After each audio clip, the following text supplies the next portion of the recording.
User named Jeff on KTM Talk asks, he says, I'm reasonably tall and he feels safer with taller, wider bars and foot pegs moved back a little bit via Safeway or Moose offset pegs. So he wants to know, does Hilton have any tips for taller riders making these modifications and maintaining neutral handling? Moving foot pegs is quite a controversial area.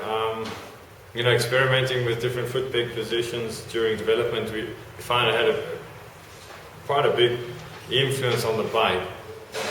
I personally wouldn't move my pegs just because you're changing the center of gravity a bit much, and it does change the feeling of the bike somewhat.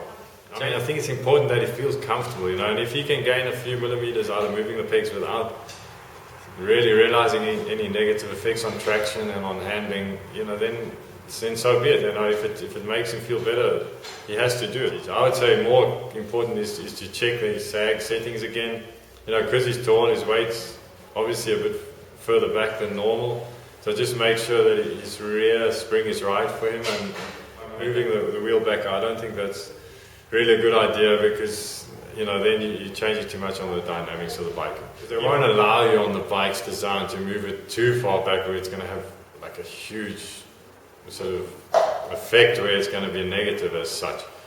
I'm not a personal fan of going wider, but definitely get a straighter bend bar, run them as far forward as possible in the triple clamp. Some bikes have an optional hole in the triple clamp to run it more forward.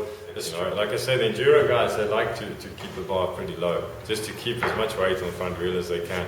They have a lot of these grass track specials in Europe, and especially in those areas, it's really important to have weight on the front wheel, and raising the bars is negative. But yeah, I don't say how bad for someone as tall as that.